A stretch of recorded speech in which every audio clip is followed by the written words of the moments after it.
Welcome. We're at another special edition of Project Next today. I'm Sarah Blessing. I'm with Pastor Christ Lantz, and we are talking about ICE detention centers in Indiana. We hear about what's going on in Minneapolis. I just did a show about it. If you want to see, we talked to Pastor Kent, who is there in Minneapolis right now, and he shares with us what is going on over these last few days. But what is happening here in Indiana? There are at least four. There are 4 ICE detention centers that we are aware of throughout the state of Indiana, and they are detaining human beings without a trial, without due process. And sometimes they get shipped to other states and we have no idea where they are. They're not getting a lawyer. And this is inhumane, horrible, terrible. And Pastor Christ Lantz and others are leading prayer vigils, and they lead them outside of the detention centers. There is one today, but it is turned to virtual because there's a snowstorm and it is extremely cold. So we're going to talk about that. And Chris is just going to explain to us why he does this, what we can do in Indiana when we can't all just go to Minneapolis and help, and why we need to all join in this fight. Pastor Chris, thank you so much for joining us. How are you today? Fine, thanks. And can you tell us a little bit about what pastor you are of and where you live? I am the pastor at Evangelical United Methodist Church in Huntington, Indiana, which is about a half hour south and west of Fort Wayne. You're pretty far up north in Indiana? Yeah, we're probably in, again, we're a little south and west of Fort Wayne, but we're up in solidly in the northeast Indiana. Nice. I'm in the bottom of Indiana, close to Louisville. I'm about 30 minutes north of Louisville, Kentucky. Yeah, we're about an hour north or hour south of the Michigan state line, I'd say. Oh, okay, nice. So how long have you been a pastor? This is my 10th year of ordained ministry. I've been serving in churches probably for 15 years or so. Oh, wow. Well, thank you for doing that. I grew up Methodist. All right. Know a lot of great Methodist pastors. My husband and I had really good marriage counseling. My pastor Dave at my parents' Methodist church, and it really helped us. And so I just appreciate that. So that's nice. Methodist is a religion I am very familiar with. So There you go. yeah. So, okay. Why? So there are detention centers in Indiana, ICE detention centers. Indiana, we're a supermajority Republican state, very red. We don't, even though 40 to 47% of us vote Democrat because of gerrymandering, because of voter suppression, because it's hard to vote, because Democrats feel hopeless in our state, we have low Democrat voter turnout. And that has led to supermajority of people that really don't listen to the majority of Hoosiers, and they pretty much just do the bully things, the bad things, taking money, corporate greed. We got all of it here in the state. And Mike Braun, our governor, up until recently, has been pretty much do whatever Donald Trump says. So whenever they've requested help with ICE, he has granted it. So this is very different from blue states and blue cities where they're saying, no, they don't want it. He's like, yep, our police will help. Let us help you. Can you elaborate what you're seeing? And you know more about this than I do, I think.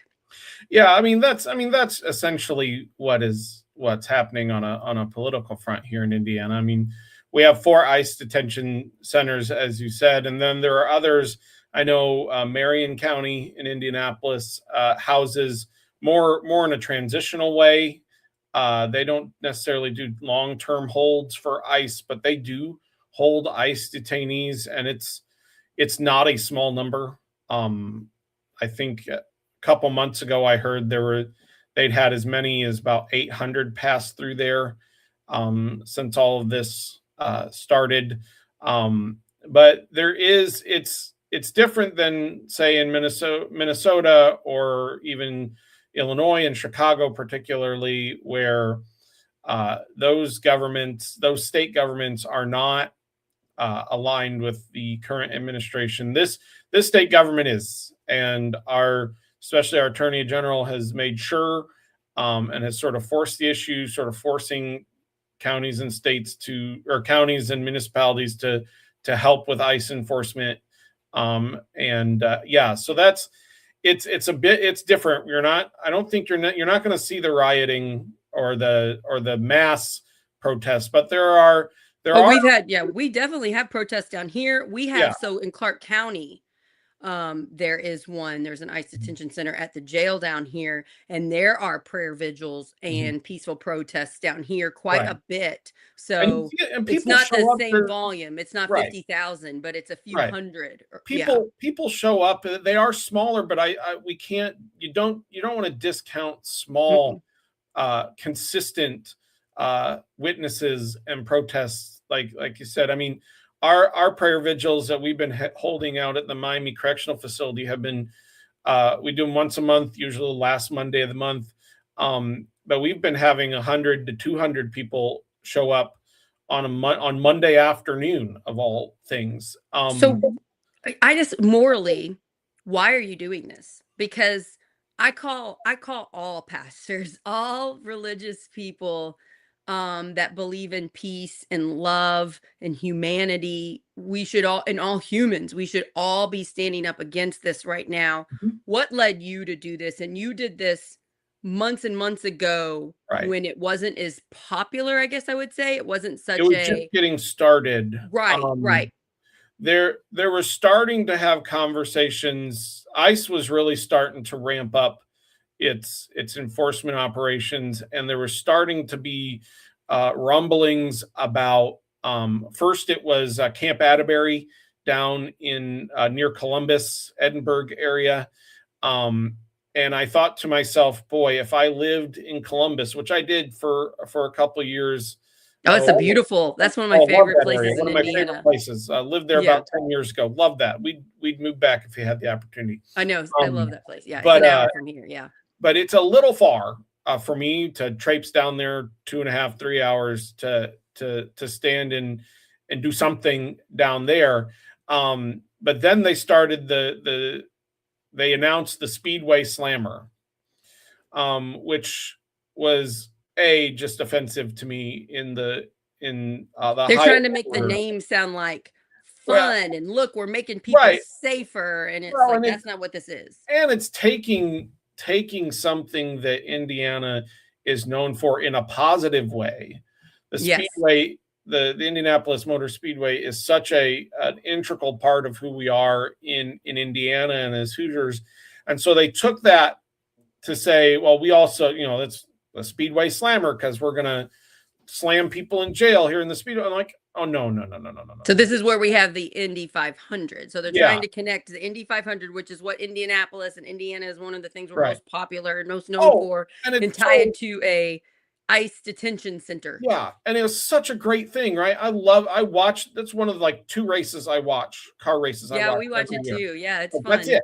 I don't watch car racing. I don't dislike it. I'm not a race car person, but boy, I watch that race every year, start to finish. And it just hit me as just morally indefensible to do something like this. And to know that, so I hooked up, I called up some of my clergy friends who that was when I decided, because Speedway Slammer, Miami Correctional Facility, is only about 45 minutes from here. It's pretty much straight down 24 to 31.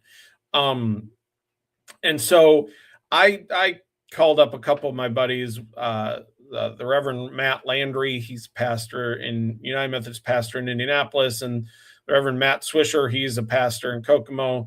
Matt Landry is he is our go-to. He knows how to do prayer vigils, and so he was very much my first person, and they took off from there. And the reason I'm doing the lack of compassion, sort of the brazen violation of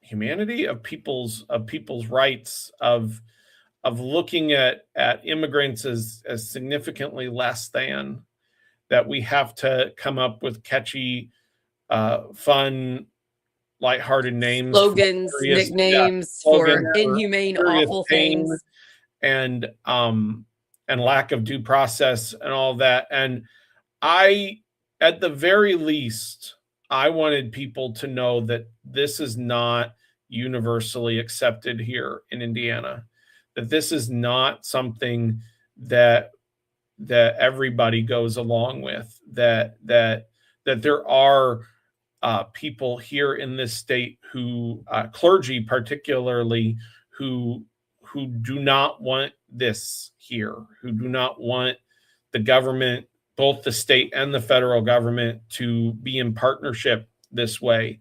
And, we sort of threw it together for August, and, we didn't know how many people were going to show up. We thought, well, in fact, when we got there, the two very nice Department of Corrections officers who were sort of assigned to help us, security, and just, sort of keep an eye on things, they asked us how many people we were going to be in. And like, well, it could be just the, 8 of us that are standing right here, or it could be a lot more. And it was like 160 people showed up. And that just tipped us off to something that we hit, I don't want to say a nerve, but we touched on something really significant, and it sort of the momentum just kept going. That's great. For those of you that don't know, because my guess is there's a large majority of the country that do not know what is happening in these detention centers. I just kind of want to break it down, and you let me know if I'm skipping or getting something incorrect, Pastor Chris. So ICE, and also sometimes it can be local police, I believe. If they see somebody that they think could be an illegal immigrant, someone that came in the country illegally, ICE can just arrest them without a reason. The reason is they look suspicious. Their looks, maybe they're playing Mexican music or Spanish speaking music. Maybe they have a Mexican flag on their car. Maybe they're eating at a Mexican restaurant. I mean, it's all sorts of things, but they're arresting them, and then they're putting them in, and it's not arresting. I guess I'm saying the word wrong, because arrest, you would have to have a reason. You'd have to have like a warrant. You'd have to have your rights read to you. None of those things are happening. They're taking them and they're putting them in detention centers, which is basically jail. And these places they're using a lot of times are jails. And then sometimes they get let out, like sometimes they get released a few hours later or a few days. Sometimes they get sent to another state's detention center and you lose them. You don't know where they are. And so what ends up happening in Indiana, and we've heard reports of this, is all of a sudden the dad doesn't come home from work. A dad that maybe was born in Mexico, but came here legally, has their papers. They were detained at, maybe he was detained at work, and that he just doesn't come home. And there's no stopping and making a phone call and getting a lawyer. There's no going through a judge. It's all happening very fast with huge numbers of people. And then you lose place. They're gone. Like they're at another state or whatever. And so now we're seeing, I don't know what your social media shows you. I bet it shows you this as mine does. Now we're seeing reports of a man will come out and say, I spent 33 days in a detention center. I did nothing wrong. I just have brown skin, and they did this to me, and I was treated inhumanely, and I saw all this horrible stuff in the detention centers. So this is what, if you haven't seen it, I encourage you to search for it so your algorithm looks it up.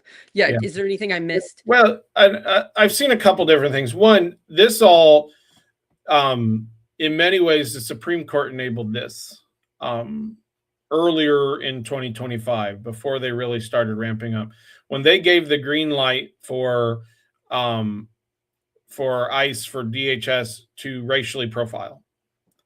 There was a court case, I can't remember which one it was right off the top of that, but there was a court case early on that came to the Supreme Court and essentially raising the question of racial profiling for immigration matters. And the Supreme Court, the 6-3 majority gave ICE, gave ICE that authority essentially to racially profile.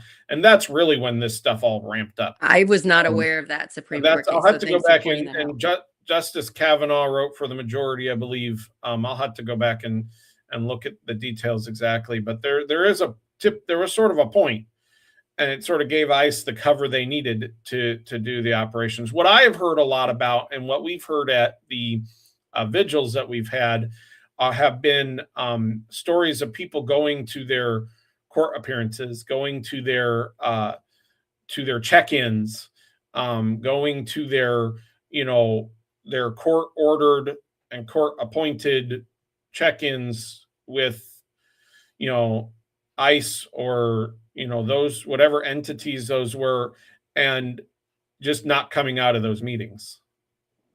I've heard that too. So that's, yeah. So these are people that are spot. following the law. Oh, yes. They want to be U.S. citizens. They're working on being U.S. citizens. They're going through the process and the paperwork legally, and they're going to check in to say, here's my monthly or whatever, however many days check in, and they don't come home. Right. That's terrifying. Right. That is what we've heard. The stories that I have heard, and stories of folks going to immigration judges and being told in no uncertain terms, like if they would bring a child or something, like they have to have their kid with them, that they were told, next time you come, do not bring the child, which is the not so subtle threat that they would be arrested next time. And so, so we've heard a lot of that. That's been the stories we have heard at these vigils. It seems to have escalated quite a bit in these last few weeks. Oh, yeah. I can't believe how much has changed since the first time I met you, which wasn't that long ago. Oh, no, it was months ago, maybe. I mean, it was less than 2 months ago, I think. Right. That we had a show with Pastor Rich and Pastor Barbara Barry Bailey. Mm-hmm. And I just cannot believe how much has changed. I've also heard that there's been changes to the kind of unchecked powers ICE and Border Patrol now have, that they're able to go into people's homes without a warrant. Without a warrant. Yep. Yeah. That was an internal DHS Justice Department memo. That was not that. Essentially, they're just making stuff up, in my opinion. But that was an internal memo in the Justice Department and the DHS particularly. Do you mean by making it up? You mean ICE people are doing it and then they're coming out and saying they're allowed to later? No, they're just giving the justification for it. They're just reinterpreting whatever rule they want to make sure it fits their at their thing. And so, that's, here, but back here in Indiana, I mean, there's a lot of angst and anguish about what is happening here. And here, and not only, there's a significant Burmese population in Fort Wayne. One of the largest Myanmar Burmese located Burmese population is in Fort Wayne. Wow. And their temporary protected status was set to run out, and was set to end today. But the government or a federal judge put a stay on that for now. And so they're Fort Wayne could potentially be another ICE hotspot very soon. You're saying you fear that if they lose that status, or it's not an if they lose that status, it's a when they lose that status, in my opinion. But at least right now, the federal courts have put a stay on that. Or you could have seen ICE starting to make rounds as early as midnight tonight in Fort Wayne. But so I just never thought I would be so happy that I fell in love with and married a white man and had kids and were white. And we were all born in America. I never thought in my adult life that I would have those thoughts. Right. And I have friends. I have my friend Tiffany. Her husband is from Mexico. She has 2 children that look Hispanic. And the mental struggle that she goes through every day, worrying about her husband and her 2 children. And I would do anything for my children. I mean, I would do anything to try to protect them. And I just cannot my heart breaks for these people. Yeah. It's Well, just terrifying. and here's the reality.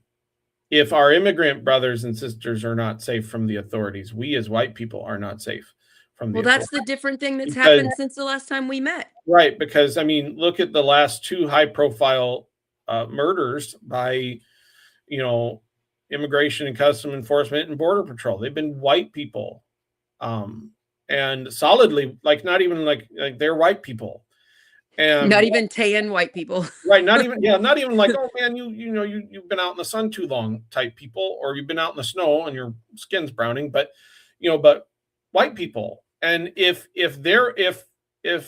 immigrant rights are being trampled on, it is only a matter of time. And that's what we're seeing now. Yeah, our rights from last time to this time, American citizens' rights are being taken. Right. And it was American citizens' rights being taken before, but now it's white people's American rights. And this is where I realize what the government is doing, the national government, with lying about these violent murders and acting like they deserved it. It's not working. It's working on some. Some people are going to believe it. It will always work on some. It'll always work on some. You're so right.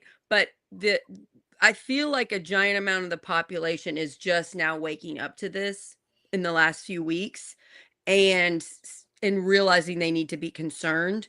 And I cannot fathom our government able to convince enough people that we cannot make a change in this next election. Yeah. So, and, Yeah, the trick, what amped it up with this last guy, Mr. Peretti, I believe was his name.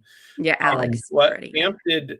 What What sort of raised the stakes here is that he was a person with a licensed concealed carry weapon on his person that he was not brandishing. He never came out on his person, and they murdered him for it. They murdered him and one of the reasons is he had a gun on his person. And now the NRA is saying this was wrong. Right. We want an investigation. Boy, when you've got we've got the NRA on your side, isn't it? Boy, when I'm sitting here agreeing with the NRA, boy, I'm either questioning my life choices, or it's like, well, welcome to the party. Glad you're here. Welcome to the resistance, NRA. Welcome to the party. Glad you're here. Doesn't matter if you're a little late. Better late than never. Come on, let's go. Yeah, and that's why we need to be right now. We need to be welcoming to the people just now waking up. We don't need to guilt and shame them for not being concerned a year ago, not being concerned 10 years ago, or whatever. We need to say, welcome, come on in, let us educate you. Yes, and let us lovingly help you be a part of organizing to stop this. So you've got to go in just a couple minutes because you have first off, tell us how we could watch the vigil. The vigil is on a Zoom link this time, and I can I don't know if you have a place where I can send. You can text it into the private chat before you leave. I'll stay on a couple minutes when you leave, so text it in the private chat, and I'll copy and paste it and put it on. So you're helping to lead a prayer vigil at 2:00. Right. And everybody can attend on the Zoom link that we'll put up in just a minute. Right. And you're having these monthly, is that correct? You're having prayer usually last Monday of every month. The next one is February 23rd, I believe it is, and it's actually going to be in the evening, and I don't have those details in front of me right now, but I can get those to you. And then how can we find out more about you and this group? Do you all have a Facebook group? Do you have something that we can check? We don't have a Facebook group. We're just a group of clergy people with the Indiana Conference of the United Methodist Church, and you can go to our web, or the Facebook page, or our website, inumc.org, and they have more information and more that you can keep up to date through that page. Is if you'll put that on the chat too, and I'll put it up on the banner. I can do that. Yeah, so I just want to thank you and every clergy member that is using their voice as a leader, as a religious leader, to call this out. I think we need more than ever. So doing our best. I cannot believe how much has changed from then we met last time to now. I do have hope we are getting organized. We are working together. There's a lot of trainings going on and how to be nonviolent and peaceful, and how to shine a light that this is awful. But this is a scary time, and I know that a lot of people are struggling mentally. This Yeah, is hard. and so be encouraged. It's going to be a long road. I know it's going to be really hard, but we will overcome, and we'll come out the other side. It'll look a lot different coming out the other side, but there is light. Thank you, my friend. Please message me if your next one, if you're there live, if you would like to do a little live one, we can try to do that. And just thank you. And you can go, and I'll keep on. Just don't forget to put that in the private chat. All right, thank you. Bye. Bye bye. Again. All right, so just a couple things. As soon as he gets that up, I'll display that. So I did a show this morning, from prison to pastor, that I encourage all of you to go and see, on our YouTube channel or Facebook or podcast, where we interviewed Pastor. Oh my gosh, I don't know how to get my phone off to stop calling. Where we interviewed Pastor Kent, and he is in Minneapolis right now. He flew in on Thursday, and on Friday, a group of 100 clergy people were arrested, in protest to call against ICE, and basically airline companies and businesses supporting ICE and border control. And he had pictures and videos from that, and I thought that was really amazing. Okay, here is the info I can get. All right, so I'll put it on a banner here. And here we go. All right. So there is, if you want information about the upcoming prayer vigils, inumc.org. It's the fourth Monday of every month. If you're in his area, you can go to it. And then the other thing is, this is a website. I don't know whether this link will work very well, because you'd have to like copy and paste it. So I don't think that one will work for the Zoom link, but I'll go ahead and put it on there. I would go to that. I would go to this website. Go to this website to get the Zoom link, because you're not going to be able to copy that long thing. And I'm going to be doing more shows this week. We will be covering what's going on, but stay safe, take care of your mental health, everybody, and please share the show. We also have a Substack. If you want to go to projectnextindiana.com and put in your email, you can get emails all the shows, or you can subscribe on our YouTube channel, and you can watch on Facebook and on Instagram. I hope you all are doing okay and have a great rest of your day. Stay warm. Love you guys.